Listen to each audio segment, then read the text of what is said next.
ये रहा हमारा 4 का विभाज्यता का नियम।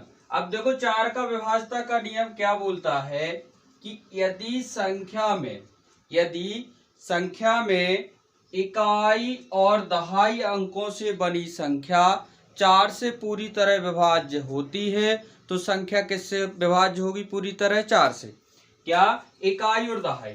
जैसे आपसे यहाँ पर देखो कोई संख्या इस प्रकार लिख दी गई है, क्या इस प्रकार लिखा गया है, ठीक है, और आपसे पूछा गया है कि ये संख्या क्या 4 से विभाजित है, तो आप केवल देखो उसमें क्या कहा गया है विभाज्यता के नियम में कि इकाई और दहाई अंकों से बनी संख्या यदि 4 से विभाजित होती है तो संख्या हमारी पूरी किससे विभाजित हो जाएगी? 4 से। अब देखो यहाँ पर ये संख्या लिखी है 3824 लिखा है, तो क्या ये संख्या 4 से पूरी तरह विभाज्य है? तो अब हमें पता कैसे करना है, देखो इकाई और दहाई अंकों से मिलके कौन सी संख्या बन रही है हमारी? 24। कौन सी बन रही है? 24। अब हम 24 को 4 से जब विभाजित करते हैं, 4 से काटे तो 4 छंग कितना होता है? 24। मतलब जब हमारा 24 क्या हो गया?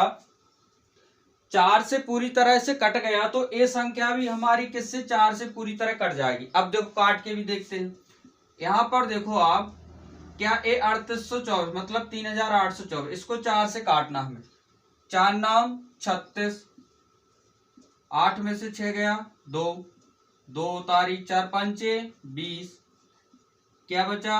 2 और 4 छंग 24। तो देखो ये पूरी संख्या किससे पूरी तरह से विभाजित हो गई?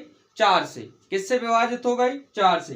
केवल आप देखो यहाँ पर इकाई और दहाई अंकों से बनी संख्या किससे अगर 4 से कटती है, अब आपको कितनी भी बड़ी संख्या क्यों ना दे दी जाए, यहाँ पर क्या 1, 8, 6 और 4, क्या 1864 दे दिया आपको। आपसे पूछा गया क्या ये संख्या 4 से पूरी तरह से विभाजित? तो आप देखो इकाई और दहाई, इकाई 4 दहाई 6, तो मतलब दोनों के मेल से क्या बना? कौन सी संख्या बनी? 64।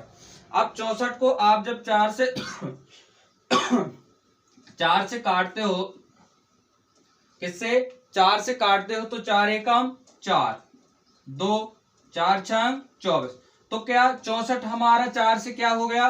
पूरी तरह से कट गया, तो क्या ये संख्या भी कट जाएगी? तो आप एक बार फिर करके देख लो, क्या 1864 को जब हम 4 से भाग देंगे तो 4 चौको कितना होता है? 16, क्या 6, 8 में से 6 गया 2, 1 में से 1 गया कुछ नहीं, यहाँ पर 6, 4 छंग 24, क्या बचा? 2 और 4, 4 छंग 24। तो देखो क्या ये संख्या भी क्या कट गई?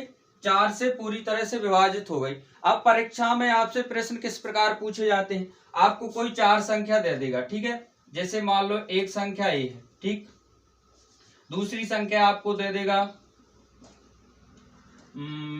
ए दे दी, तीसरी संख्या आपको ए दे दी, और चौथी संख्या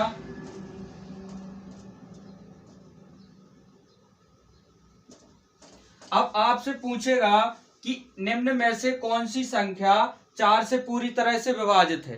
तो आपको जब 4 का विभाज्यता का नियम होगा तो बता दोगे, जल्दी से टिक कर दो। यदि नहीं पता होगा तो क्या करोगे, आपके चारों संख्या में आप बारी बारी से भाग देते फिरोगे, कुछ नहीं करना आप। तो इसमें देखो इकाई और दहाई, यहाँ पर क्या है? 67, 4 4 एकम 4 एकम 4, 2 नहीं कट रहा है ना पूरा, शेषफल बच रहा 73, 4 एकम 4, 3 33, 4 अट्ठे 32, क्या बचा? एक शेषफल बचा। यहाँ पर देखो तीसरे में क्या है? 24, तो क्या करा हमने? 4 छंग 24, मतलब इकाई और दहाई अंकों से बनी संख्या किससे कट गई? 4 से पूरी तरह से कट गई, तो ये हमारी संख्या भी किससे कट जाएगी? 4 से पूरी तरह से कट जाएगी। इस प्रकार के प्रश्न आपसे कहाँ पेपरों में पूछे जाते हैं। तो ये हमारा किसका? 4 का विभाज्यता के नियम था, किसका?